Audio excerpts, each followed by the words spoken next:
Hello to all, मेरा नाम है अतुल यादव और आप सबका स्वागत करता हूं हमारे यूट्यूब चैनल यूसी लाइव पर।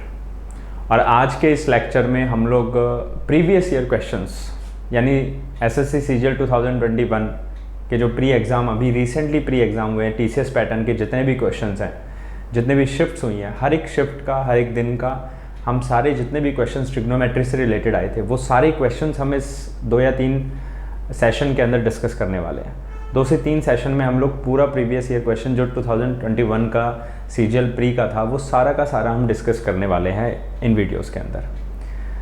सो आप लोग एक एक क्वेश्चन को देखेंगे कि किस तरीके से कम समय में हम क्वेश्चन को अटेम्प्ट कर सकते हैं। एग्ज़ाम में जब एग्ज़ाम ओरिएंटेड अप्रोच आपको रखनी है कि किस तरीके से जब आप एग्ज़ाम दे रहे हैं तो हमारे पास कम समय में ज़्यादा से ज़्यादा क्वेश्चंस करने होते हैं, तो किस तरीके से आपने करने हैं क्वेश्चंस को अटेम्प्ट, ये सब चीज़ें हम इस वीडियो के अंदर सीखने जा रहे हैं आज की क्लास में।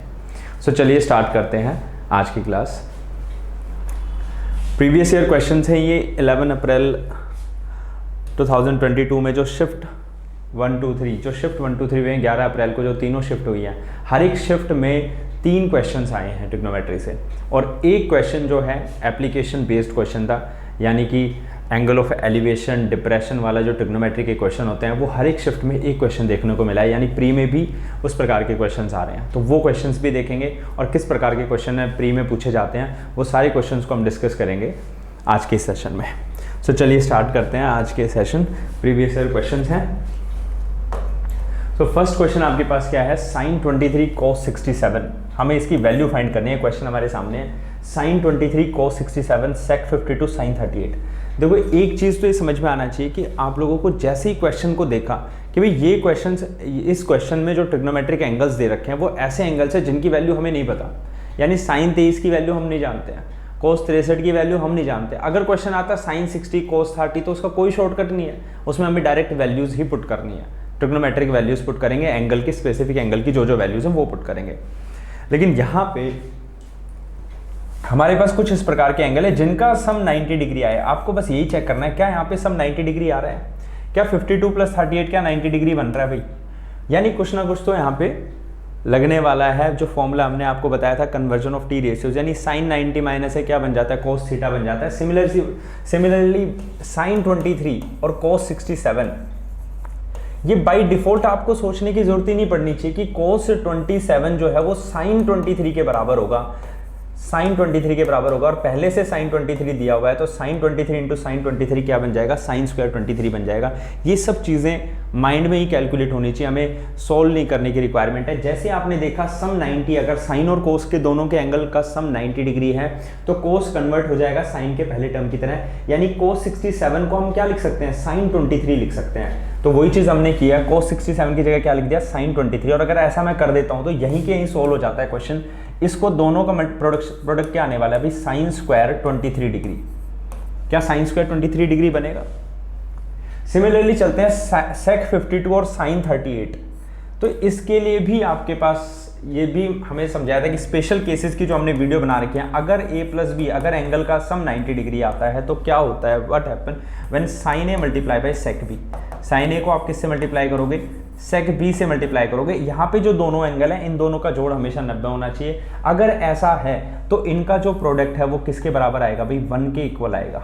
किसके इक्वल आएगा, 1 के इक्वल आएगा। ऐसा क्यों होगा, ऐसा इसलिए होगा कि अगर हम sin a sec b को अगर मैं चेंज करना चाहूँ तो sec b को चेंज करके मैं क्या sec को अगर कन्वर्ट कर देता हूँ, क्या इसे cosec a लिख सकते हैं, यस और नो। और sin a into cosec a, यानी cosec तो sin का रेसिप्रोकल होता है, यानी sin a multiply by 1/cosec a।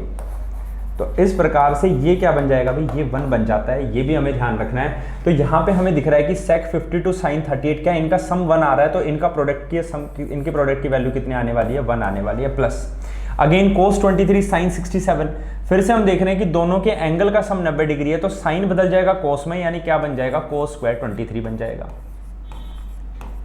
आगे चलते हैं, cosec 52 cos 38, अगेन यही सेम चीज कि भाई sin a into sec b अगर 1 होता है तो इसका जस्ट अपोजिट यानी cos a multiply by cosec b, ये भी कितना होगा भाई, ये भी 1 होगा। ये चीजें हमें याद रखनी है। ये छोटी छोटी चीजें जो हम पहले वीडियोस में देख चुके हैं, यही सब चीज़ें हमें याद रखनी है, यही हमारी हेल्प करने वाली है कि sin a sec b, तो यहाँ पर इसका सम भी कितना होने वाला है अभी, 1 होने वाला है। ये चीज़ें सीखनी है हमें। जो पिछली वीडियोस में हमने बेसिक कॉन्सेप्ट डिस्कस किए हैं वो क्वेश्चंस बिल्कुल डायरेक्ट आपके अप्लाई हो रहे हैं, डायरेक्ट अप्लाई कर पा रहे हैं क्वेश्चंस के अंदर। आपको यही चीज़ समझनी है कि किस तरीके से हम डायरेक्ट अप्लाई कर पाएंगे। Cosec square 20 degree minus ten square 70 degree, फिर से आपके दिमाग में आना चाहिए कि भाई जैसे ही देखा आपने टेन स्क्वायर 70 है, क्या इसको मैं टेन स्क्वायर 70 को क्या कोट स्क्वायर 20 लिख सकते हैं कि नहीं लिख सकते हैं? 1070 कोट 20 में बदल जाएगा, सम 90 होना चाहिए। ऐसे ट्रिग्नोमेट्रिक रेशियोज आपस में चेंज होते रहते हैं। तो देखा जैसे कोसेक स्क्वायर 20 है माइनस कोट स्क्वायर 20, दिमाग में आपके 3 बेसिक ट्रिग्नोमेट्रिक आइडेंटिटीज आनी चाहिए। कौन सी बेसिक ट्रिग्नोमेट्रिक आइडेंटिटीज हैं, साथ के साथ रिवाइज करते हुए चलते हैं कि भाई sine square theta plus cos square theta is equals to कितना होने वाला है? 1 होगा। 1 plus tan square theta equals to कितना होगा? Cot square theta. ये चीज़ें sec square theta, sorry 1 plus tan square theta, ये क्या बन जाएगा हमारे पास? सेक स्क्वायर थीटा बन जाएगा। यही चीज़ें याद रहनी चाहिए। Similarly 1 plus cot square theta equals to cosec square theta. तो क्या यहाँ से ये बात समझ में आ रही है कि cosec square theta minus cot square theta करोगे तो क्या वैल्यू 1 आएगी कि नहीं आएगी?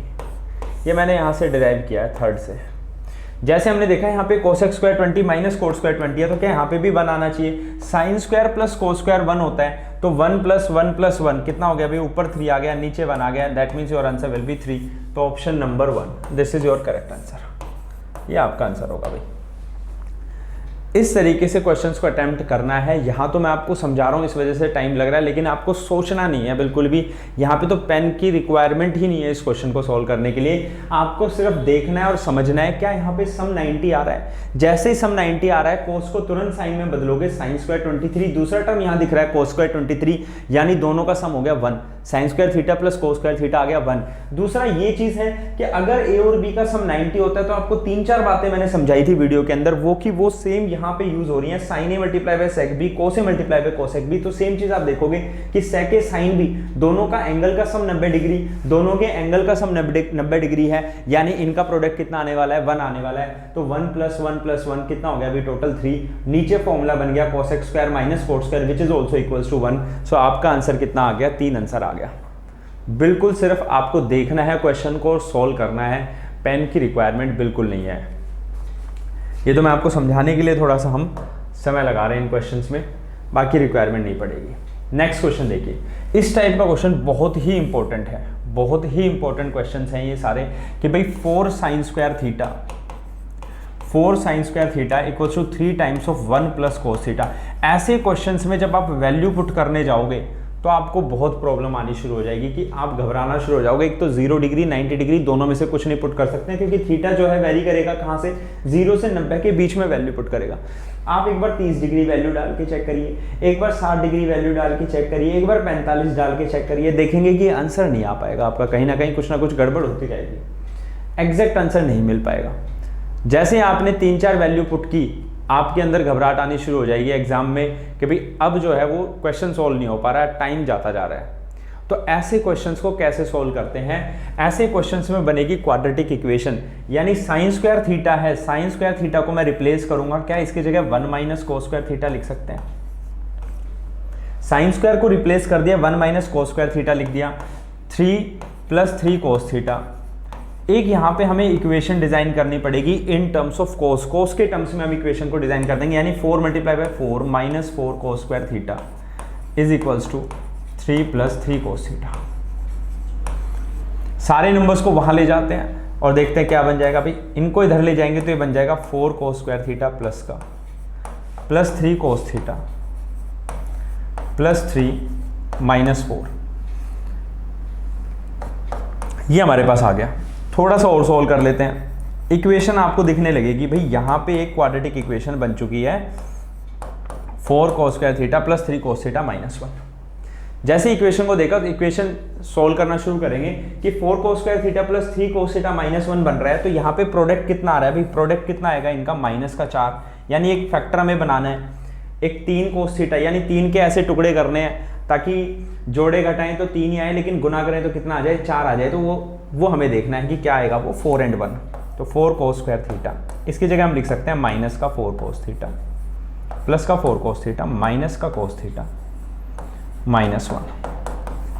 ध्यान से देखोगे, कॉमन निकाल लोगे आप, 4 cos थीटा कॉमन आ गया, हमारे पास बचता है cos थीटा +1, यहाँ से -1 कॉमन लेंगे तो अंदर बचेगा cos थीटा +1। 2 वैल्यूज मिल जाएंगी हमें यहाँ से। क्या क्या वैल्यूज मिलने वाली हैं? 4 cos theta -1 equal to 0 and cos theta +1। 2 बातें पता लगेंगी हमें कि cos थीटा इक्वल्स टू -1 और यहाँ से पता लगेगा हमें cos थीटा इक्वल्स टू 1/4। देखोगे -1 तो पॉसिबल ही नहीं है।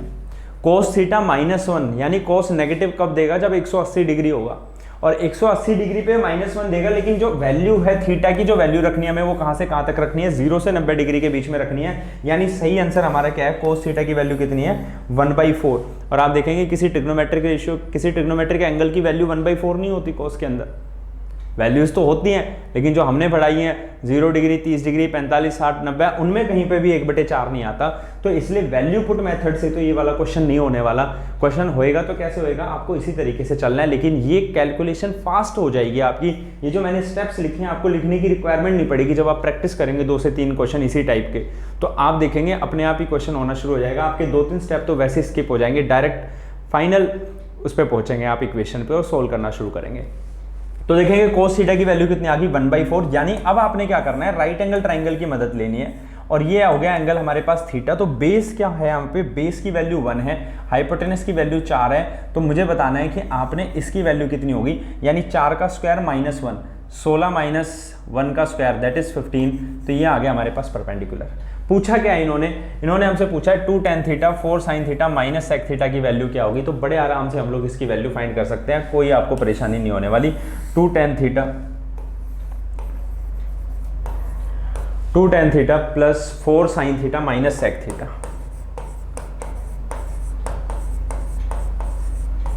इसकी वैल्यू हम बड़े आराम से फाइंड कर सकते हैं, कोई इशू नहीं आएगा।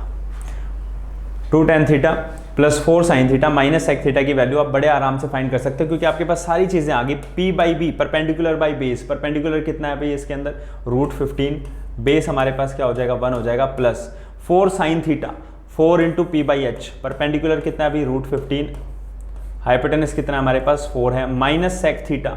sec थीटा होता है H/B, यानी हाइपोटेनस अपॉन में बेस। हाइपोटेनस कितना है भाई? 4 हमारे पास है। तो देखेंगे 4 से 4 कैंसिल आउट हो गया, 2√15 और प्लस √15 कितना बन जाएगा? 3√15 माइनस का 4, आपका आंसर आ गया 3√15 माइनस का 4, ऑप्शन नंबर 1, ये आपका आंसर है। इस तरीके से क्वेश्चंस को सॉल्व करना है, ये पैटर्न फॉलो करना है। ये आपको इस पूरे जो सेशन में आप क्या समझेंगे, इस पूरे सेशन के अंदर आपको यही समझने को मिलेगा कि किस टाइप के क्वेश्चंस आएंगे और किस तरीके से उन क्वेश्चंस को एग्जाम में करना है। अगर यहाँ इस टाइप के क्वेश्चन में वैल्यू पुट करना शुरू कर दोगे तो आप फंस जाओगे, टाइम इन्वेस्ट कर दोगे अपना बेवजह। तो चलिए नेक्स्ट क्वेश्चन पे चलते हैं। देखो हर एक शिफ्ट में, मैंने यही कहा था शुरू में आपको कि हर एक शिफ्ट के अंदर आप देखेंगे तो आपके पास बहुत सारे ऐसे क्वेश्चंस आए हुए हैं हमारे पास कि जो एंगल से रिलेटेड क्वेश्चंस हैं।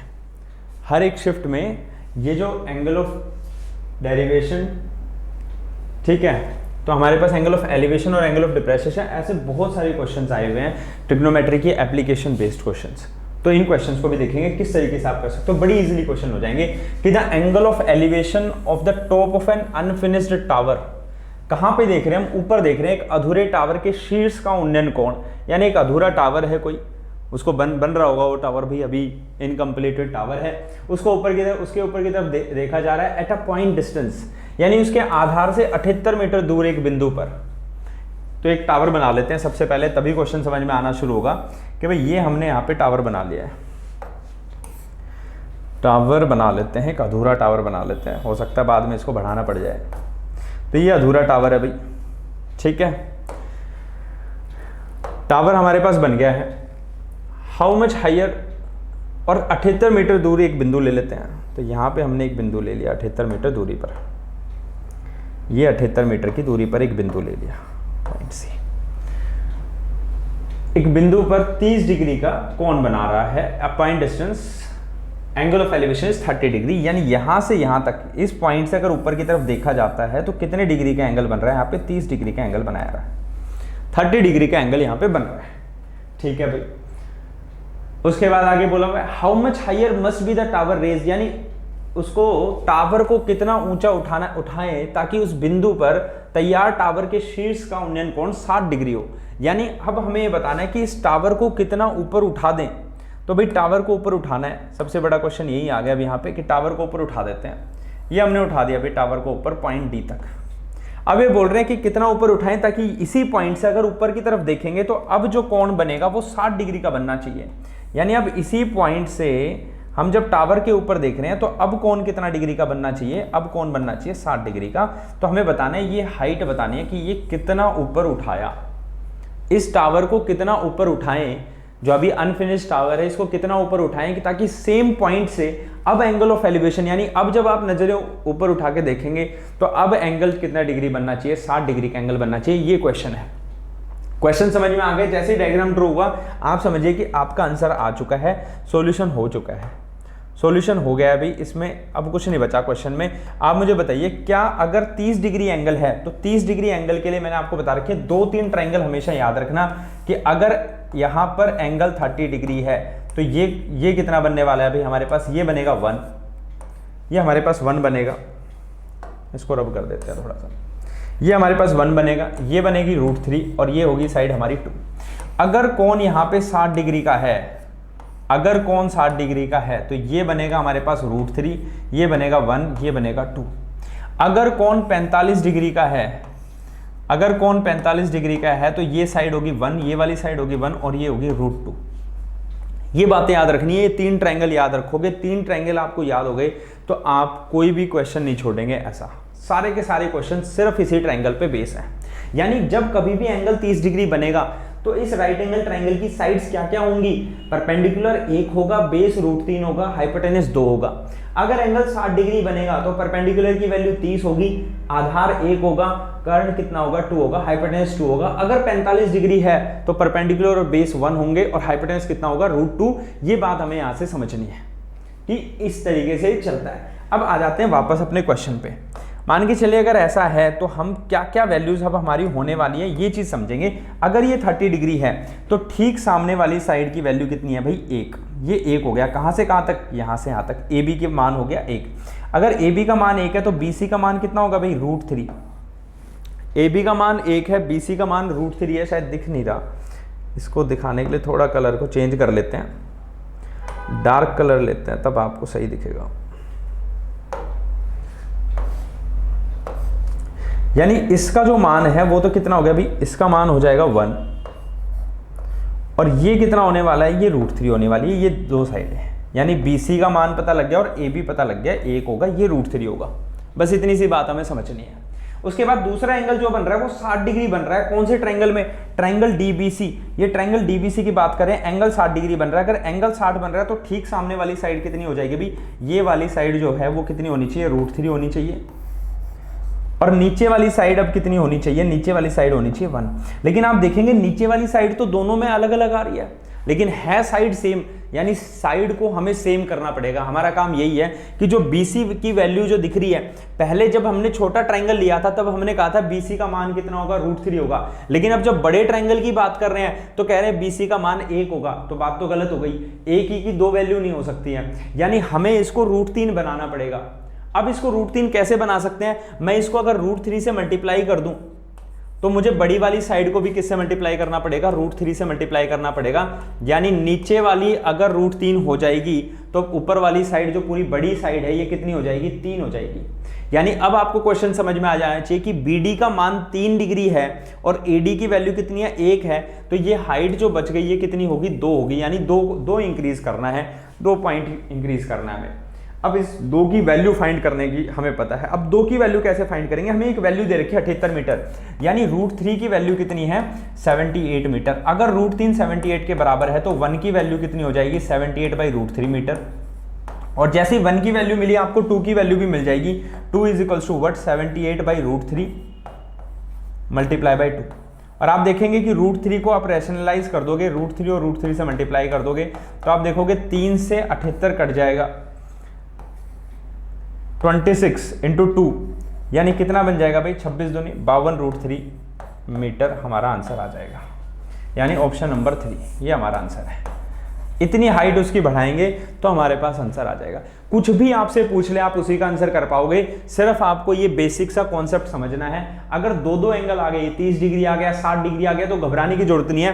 30 डिग्री वाले एंगल के हिसाब से साइड्स को लिख दो, 60 के हिसाब से साइड को लिख दो, जो कॉमन साइड है उसको बराबर कर दो। कॉमन साइड क्या है हमारे पास, BC कॉमन साइड है। पहले जब हमने 30 डिग्री के अनुसार लिखी साइड्स तो 1 और √3 बनी, जब 60 डिग्री के अनुसार लिखी तो वैल्यू क्या क्या बनी भाई, √3 और 1 बनी। तो हमने देखा भाई यहां तो विरोधाभास पैदा हो रहा है कि BC की साइड तो गड़बड़ हो रही है, एक बार √3 आ रही है, एक बार 1 आ रही है, तो इसको हमने चेंज करना है। 1 को √3 बनाने के लिए क्या करना पड़ेगा, √3 से गुना कर देते हैं। 1 को √3 बनाना आसान है, तो सेम चीज हमें यहाँ पे भी करनी पड़ेगी, √3 से यहाँ भी मल्टीप्लाई करेंगे, ये बन गई 3।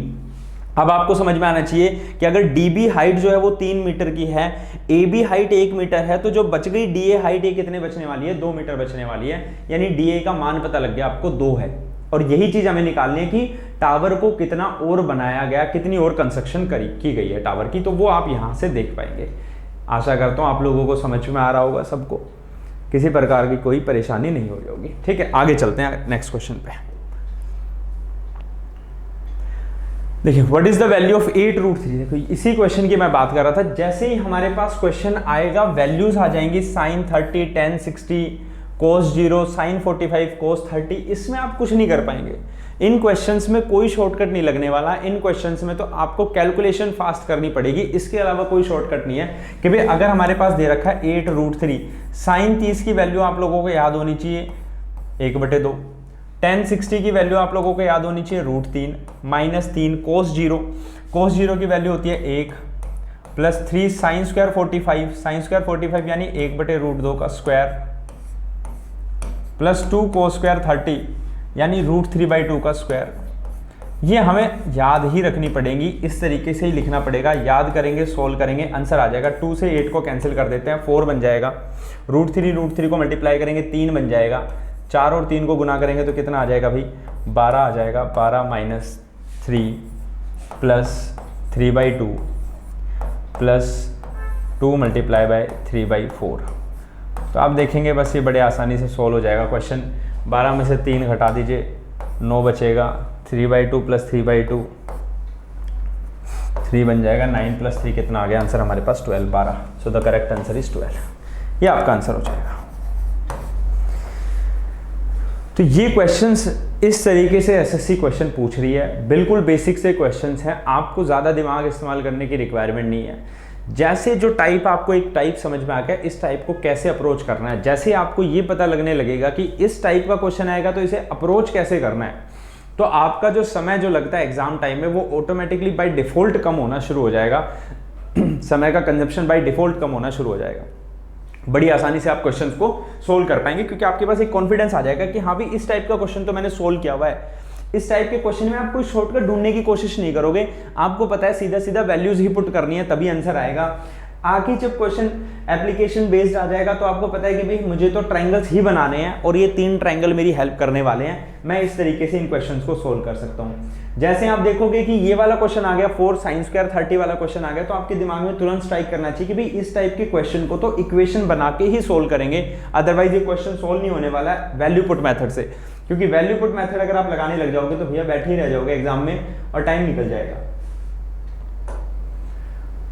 नेक्स्ट क्वेश्चन देखते हैं। ये तो हम कर चुके हैं, इस क्वेश्चन पे आते हैं। cos a - b = √3/2। sec a की वैल्यू 2 दे रखी है और ये हमारे पास कुछ एंगल्स दे रखे हैं। What is the measure of b, यानी b एंगल का मेजर क्या है।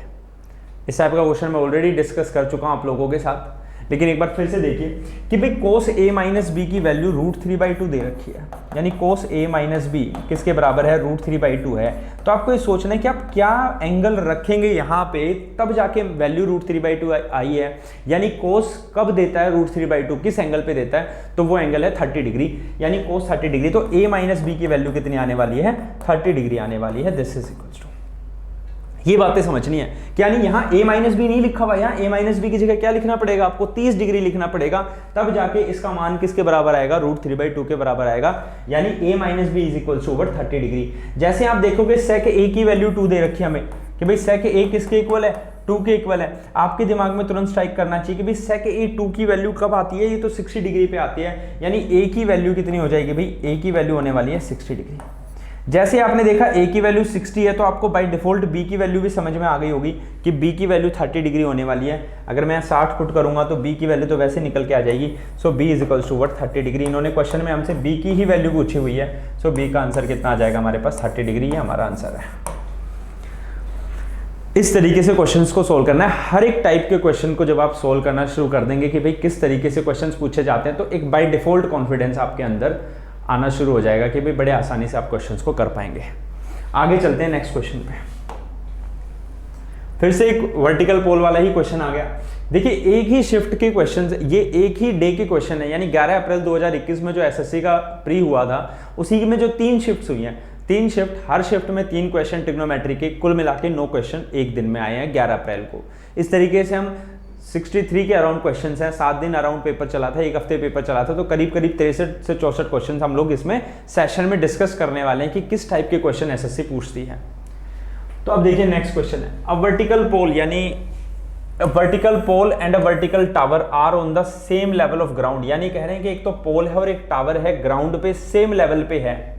That from the top of the pole, यानी पोल के टॉप से आप टावर के टॉप को देख रहे हो, तो इससे आपको बाय डिफॉल्ट समझ में आना चाहिए कि जो पोल है वो छोटा है। मान के चलिए हमने बना दिया पोल ए बी, ये ए बी क्या है भाई, ये ए बी पोल है, और इसके ठीक सामने ग्राउंड पे सेम लेवल पर ये बना दिया हमने सी डी, और ये सी डी क्या है भाई, टावर है। तो ये पोल हमारे पास है, सामने टावर है, आपके सामने टावर दिख रहा होगा आप लोगों को। तो पोल और टावर सेम लेवल पे ग्राउंड पे बने हुए हैं। उन्होंने क्या बोला हुआ है, the angle of elevation of the top of tower is 60 degree, यानी पोल के टॉप से टावर के टॉप को देखा जा रहा है। तो पोल के टॉप से टावर को टॉप को देख लेते हैं भाई, कोई दिक्कत नहीं है। और अगर ऐसे देखेंगे तो एंगल भी कहाँ बनने वाला है, ऊपर ही एंगल बनने वाला है। और कितने डिग्री का एंगल बन रहा है, 60 डिग्री का एंगल बन रहा है। और अगर वहीं से टावर के नीचे की तरफ देखा जाता है तो वहां पे एंगल कितना बनता है, 30 डिग्री, यानी पोल से अब आप नीचे की तरफ नजरें झुकाएंगे तो अब जो एंगल है वो कितना डिग्री है, 30 डिग्री, यानी एंगल बनेगा यहां बनेगा। ये ध्यान रखिएगा, एंगल हमेशा बेस लाइन पे बनता है, एंगल हमेशा बेस लाइन पे बनेगा। ये 30 डिग्री यहां बनेगा, लेकिन हमें पता है ये 30 डिग्री इसके बराबर भी हो जाएगा। ये इंटीरियर अपोजिट एंगल्स होते हैं, यानी ये ऑल्टरनेट इंटीरियर एंगल्स होते हैं। ये 30 डिग्री यहां पे भी आ जाएगा। तो ये चीज हमें क्लियर होगी, डायग्राम हमारा बनकर तैयार हो गया। तो क्वेश्चन भी समझ लीजिए हो चुका है, कंप्लीट हो गया क्वेश्चन भी। और बोला हुआ है if the height of tower is 76 metre, 76 metre है भाई हाइट ऑफ टावर, यानी ये हमें गिवन है हाइट ऑफ टावर। अब थोड़ा सा कलम को बदलते हैं, अब समझते हैं किस तरीके से हमें अप्रोच करना है। यानी जैसे एंगल देखा 30 डिग्री, 30 डिग्री एंगल देखते के साथ मेरे दिमाग में सबसे पहले चीजें आती हैं कि ये तो 1 होगा और ये कितना होगा, √3 होगा। अब यहाँ आते हैं 60 डिग्री, जैसे ही 60 डिग्री देखा सामने वाली साइड √3 होगी, ये वाली साइड होगी 1। अब फिर से दिमाग घूम जाएगा कि भाई ये जो साइड है क्या AE क्या BD के बराबर होगा कि नहीं होगा। अगर AE BD के इक्वल है तो इनकी वैल्यू भी इक्वल होनी चाहिए। यहाँ तो 1 लिख दिया हमने, यहाँ √3 लिख दिया, यानी 1 को √3 बनाना पड़ेगा। और 1 को √3 कैसे बना सकते हैं, √3 से गुना करके, यहाँ पे भी √3 से मल्टीप्लाई कर दिया, यहाँ पे भी √3 से मल्टीप्लाई कर दिया, यानी ये तो बन गया 3। तो ये जो CE है, यानी यहां से यहां तक की दूरी कितनी हो गई हमारे पास, 3 हो गई है। CE की वैल्यू आ गई हमारे पास 3, ये √3 हो गया। अब क्वेश्चन बिल्कुल खत्म होने वाला है। AB अगर 1 है तो ED की वैल्यू भी कितनी होने वाली है भाई, 1 होने वाली है। अब हमसे पूछा क्या गया है, if the height then find the height of the pole, pole की हाइट बतानी है हमें, इस खंबे की हाइट बतानी है, यानी 1 की वैल्यू ज्ञात करनी है, 1 का मान बताना है। आपको पता है पूरे टावर की हाइट 76 मीटर दे रखी है। पूरा टावर हमारे हिसाब से कितना हो गया, 3 + 1, यानी 3 ये और 1 ये, यानी 4 का मान दे रखा है आपको कितना, 76 मीटर। अगर 4 की वैल्यू 76 है तो आप 1 की वैल्यू बड़े आराम से बता सकते हो, 19 मीटर आ जाएगी। और यही हमारा आंसर है। 1 ही क्या है, 1 क्या है हमारे पास, हाइट ऑफ पोल, यानी ऑप्शन नंबर 3 ये हमारा आंसर आ गया। इस तरीके से क्वेश्चन को समझना है कि जैसे अगर आपके पास 2 एंगल आ गए हैं, 2 एंगल आने से कोई फर्क नहीं पड़ने वाला। आपने सिर्फ ये समझना है जो कॉमन साइड हमारी है, जो कॉमन साइड है बस उसे कॉमन करना है।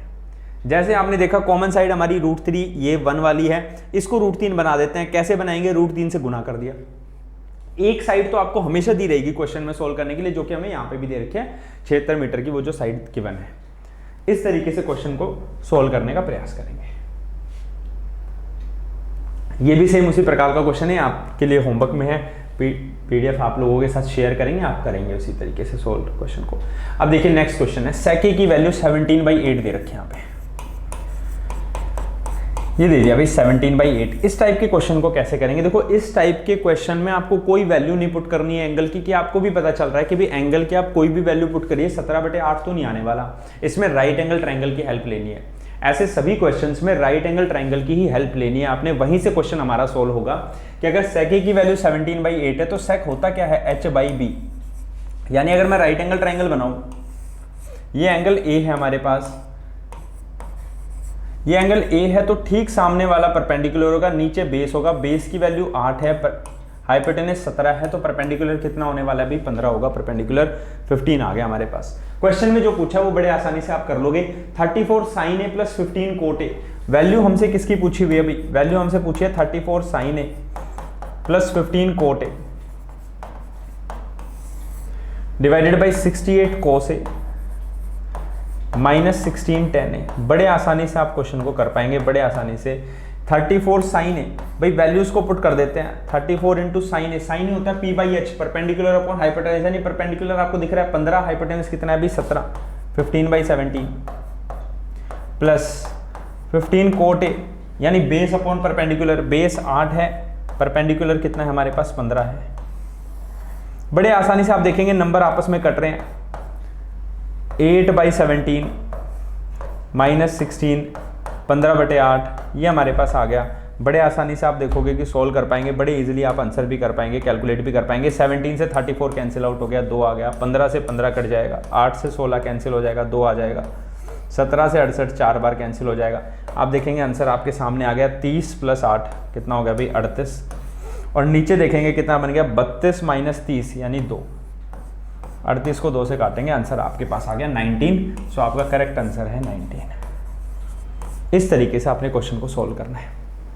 क्वेश्चन देखेंगे, हमने जितने भी क्वेश्चन सोल्व किए हैं वो सब अलग अलग टाइप के क्वेश्चंस हैं, सब अलग अलग टाइप के क्वेश्चंस हैं। आपको ये बात समझ में आनी चाहिए कि किस क्वेश्चन को किस तरीके से अप्रोच करना है।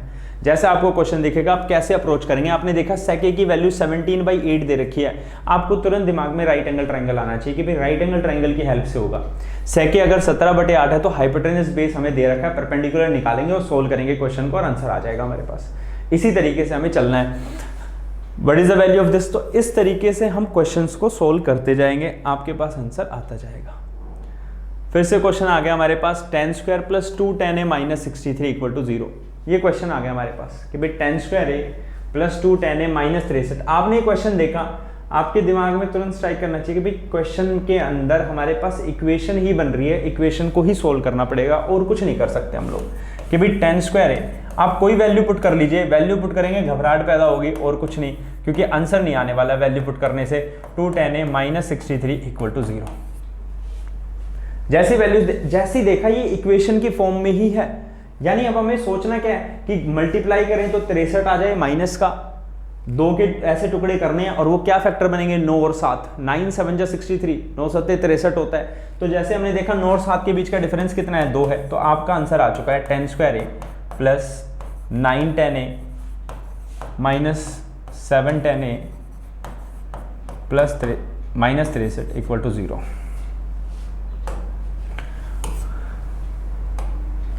-63 बराबर में 0।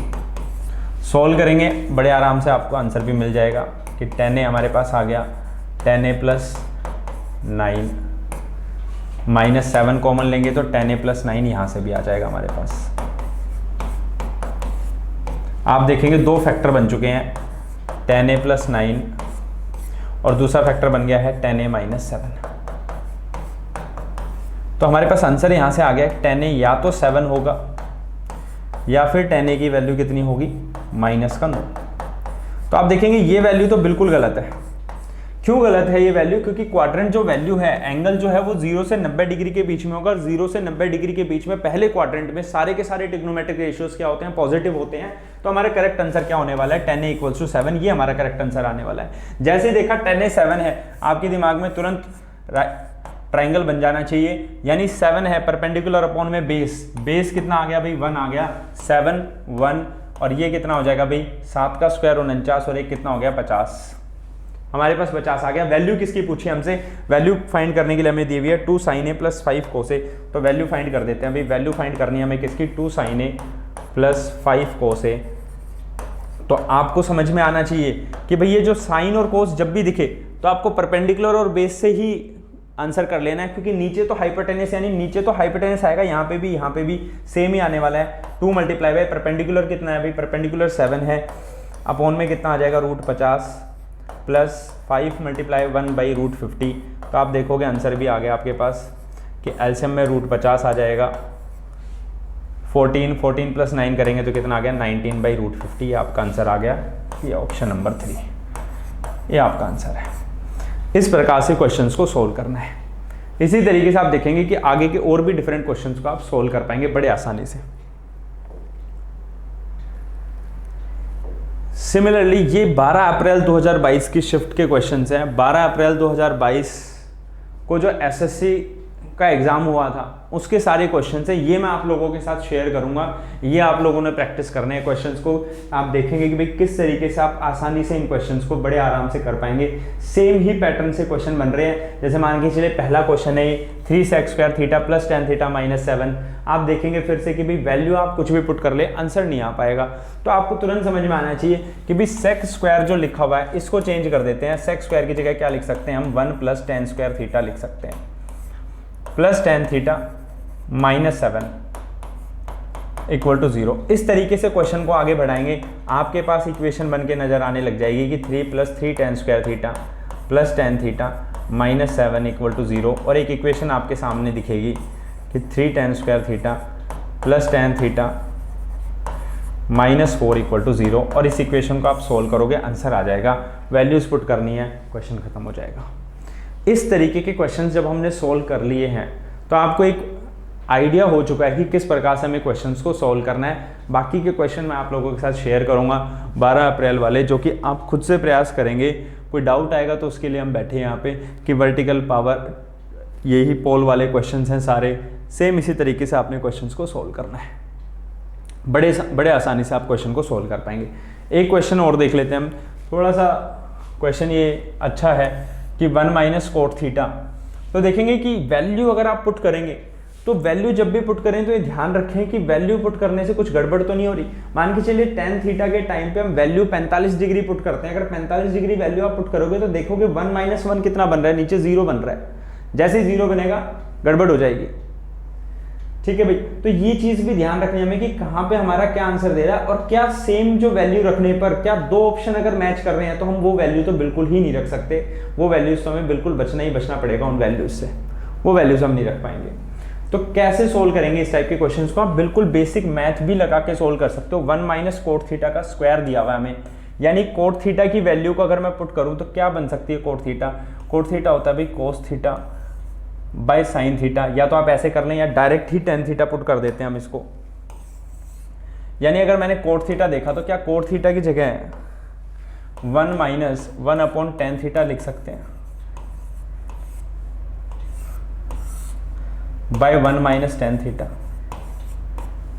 आप देखेंगे नीचे यहाँ पे अगर मैं एलसीएम ले लेता हूँ तो tan θ एलसीएम आ जाएगा, और ये नंबर ऊपर जाएगा तो क्या बन जाएगा हमारे पास tan θ - 1 बाय 1 - tan θ का होल स्क्वायर। आप देखेंगे सेम नंबर है बिल्कुल, सिर्फ माइनस का फर्क है, यानी यहाँ बच जाएगा -1 तो आप देखेंगे -1 में tan θ का स्क्वायर। साथ में -1 भी दिया हुआ था, वो साथ लेके चलते हैं। -1 को बीच में हम भूल गए, -1 को छोड़ दिया हमने। 1/tan θ क्या बन गया भाई cot θ, और cot θ का आप स्क्वायर करोगे cot² θ -1, तो आपका आंसर ये डायरेक्ट ही आ जाएगा। कोई वैल्यू पुट करने की जरूरत नहीं है। थोड़ी सी ट्रिग्नोमेट्री तो आपने सीख ही ली होगी, ऐसा मैं मानता हूँ कि थोड़ी बहुत ट्रिग्नोमेट्री आप लोगों ने सीख ली होगी, और सीख ली होगी तो फिर आप यहाँ तक तो बड़े आसानी से पहुँच सकते हैं। इस प्रकार से आपने सारे क्वेश्चंस को सोल्व करने का प्रयास करना है प्रीवियस ईयर के, ताकि आपको एक आइडिया हो जाए किस तरीके से हम उसको अटेम्प्ट करने वाले हैं। तो 11 तारीख और 12 तारीख को जो 2 शिफ्ट में जो क्वेश्चंस हुए थे वो आज हमने डिस्कस कर लिए हैं। जो 12 के कुछ डिफरेंट क्वेश्चंस बच गए हैं वो आप लोगों के लिए प्रैक्टिस के लिए क्वेश्चंस साझा कर दिए जाएंगे आप लोगों के साथ टेलीग्राम चैनल पर। तो आज के इस सेशन को यहीं ख़त्म करते हैं। Bye bye, take care, have a nice day.